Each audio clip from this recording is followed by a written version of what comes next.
সবাইকে স্বাগতম আমাদের ই-কমার্স টিউটোরিয়ালে। তো লাস্ট টিউটোরিয়ালে ইউজার রোল নিয়ে আলোচনা করেছিলাম এবং ইউজার রোলটা ইমপ্লিমেন্ট করি না, রাইট? আমি যখন আমার ইউজার রোলের যে একটা মামুন দিয়ে একটা অ্যাকাউন্ট করেছিলাম, ইউজার রোল করেছিলাম, সো তার মধ্যে কিছু রোল আমি এখানে অ্যাপ্লাই করে দিয়েছি।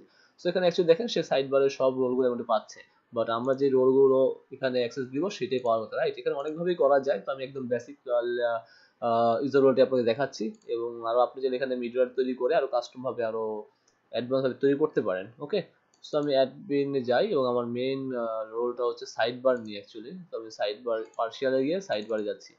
তো এখানে ফার্স্ট অফ অল আমার যে ক্যাটাগরি আছে সেটা যদি অ্যাক্সেস দিল কিনা, সো এটা ফার্স্টে দেখাতে হবে। এবং আমি আপনি লক্ষ্য করেন আমার যে লারাবেল 8 এ ইউজার্স টেবিল ফলো করেন, সেখানে কিন্তু আমার অলরেডি ক্যাটাগরি নামে একটা কলাম আছে। তো আমি এখানে খুব সিম্পলি এখানে ইমপ্লিমেন্ট করি, তাহলে এভাবে করতে পারি। লাইক আমার অ্যাড ইফ অথ ইউজার যেটা আছে আমার, সেই ইউজারের যদি ক্যাটাগরি যে ফিল্ড আছে তার ভ্যালু ইকুয়াল 1 হয়, তাহলে আমার এই পোর্শন সে পাবে।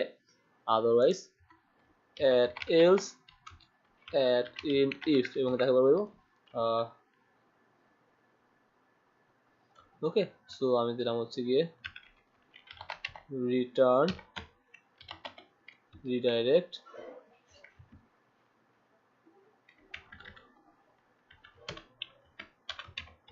ব্যাক। ওকে, সেভাবে করে দিতে পারি, রাইট? ঠিক সেম ভাবে আমি সব জায়গায় করতে পারি। লাইক আমার এটা যদি আমি দেখি আমার এই ইউজারের কোনটা আমি অ্যাক্সেস দেই নাই, তাকে আমি অ্যাক্সেস দেওয়া হয়নি, হচ্ছে কি আমার রিপোর্ট সেটিং ইউজার রোল। আচ্ছা, ইউজার রোল আর সেটিং দুটো অ্যাকশন দেওয়া হয় নাই তাকে, তাই না?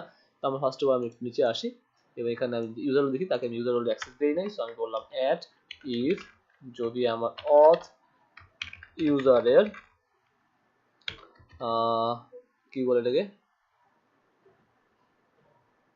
রোল ইকুয়াল যদি 1 হয় তাহলে আমাকে অ্যাড অ্যাক্সেস দিবে। এলস অ্যাট ইন ইফ তাকে আমি রিটার্ন রিডাইরেক্ট ব্যাক করে দিচ্ছি। ওকে, তার মানে আমার সে এখন আর দেখেন রোল পাবে না, ইউজার চলে যাবে এখান থেকে।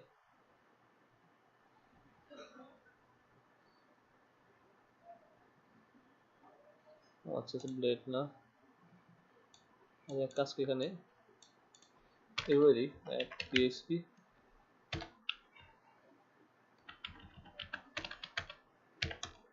at int php,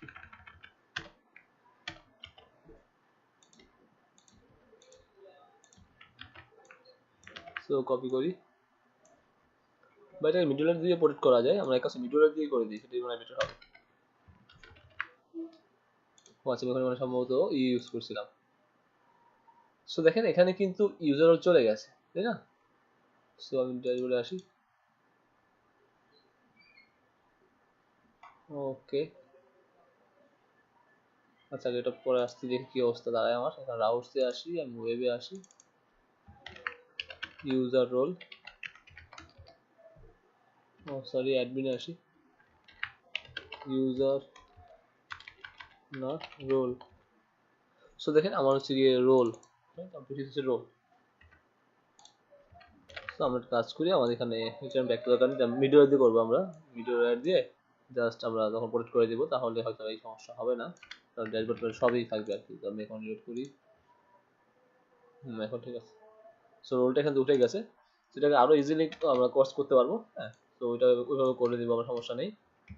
just simple ওইটা দেখাচ্ছি, ওটা মিডওয়্যারে বানিয়ে একটা দেখানো যেতে পারে। সো পরে আসি প্রোডাক্ট নিয়ে, product.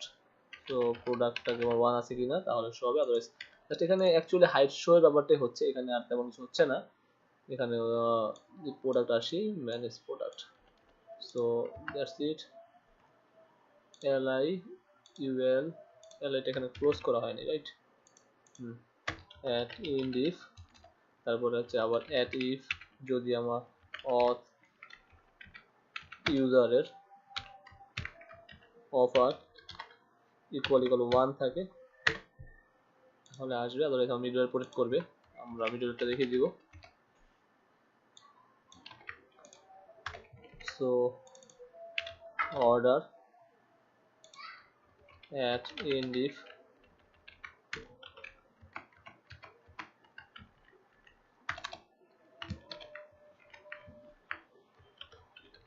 if auth ইউজারের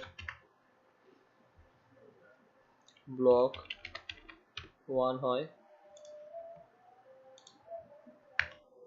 at indif if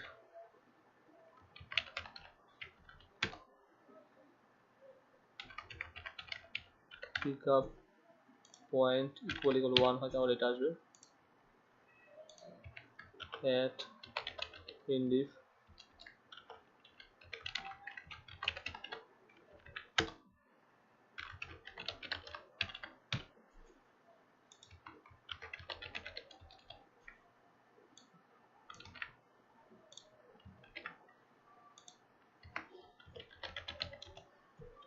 so এটা হবে contact, এটা হবে report,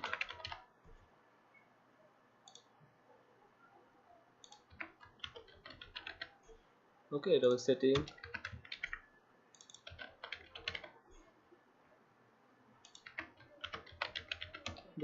এখন আমার যে রোলগুলো থাকবে সেগুলো আসবে, না হলে সে আসবে না। সো এখানে দেখেন সেটিং চলে গেছে, তার মানে হচ্ছে ওর কাছ থেকে এই রিপোর্টগুলো তুলে নেওয়া হয়েছে।